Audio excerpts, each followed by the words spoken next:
Morning, my name is Omar Maldonado. I'm here with Critical Inquiry and Analysis, Video 9, Inferences and Principles. So, today, I believe the question is, why is it important for us to understand inferences, to make them and be able to use them throughout our arguments, as well as how to make correct conclusions, because if we go off certain inferences, we can actually make the wrong conclusion if we don't have all the evidence. And so today the video started off talking with a clip from Apollo 13, and what had happened is that one of the gas tanks had blown up. So what the crew did, and as well as the people who were the crew on Apollo 13 and then NASA on the ground, what they were doing is they were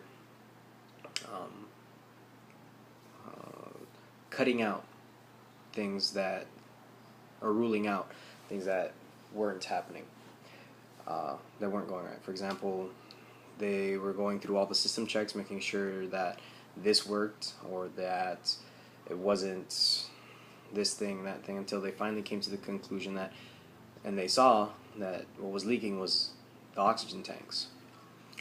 Now, what they did is they went step by step, using all their tools, all the things that they had at their disposal to rule out what it was that was going wrong.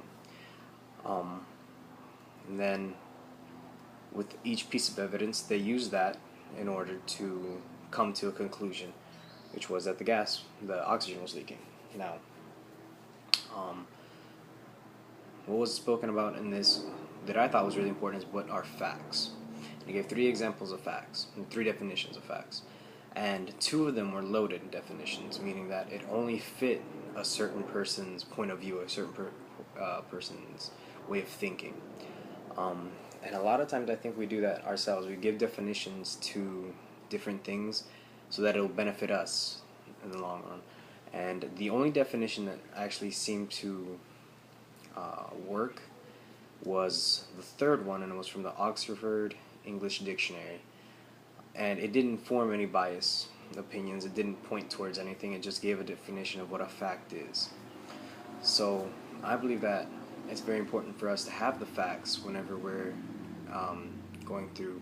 we're making inferences or trying to find out the principles of something, because without such, we just kind of mull around and then we don't actually get the answers we're looking for.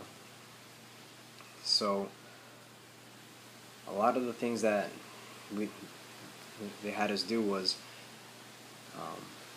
they would give us an inference, and from there we would have to find a good reason in order to support that inference. And a lot of the times we're given certain conclusions or certain things and we make the wrong inference.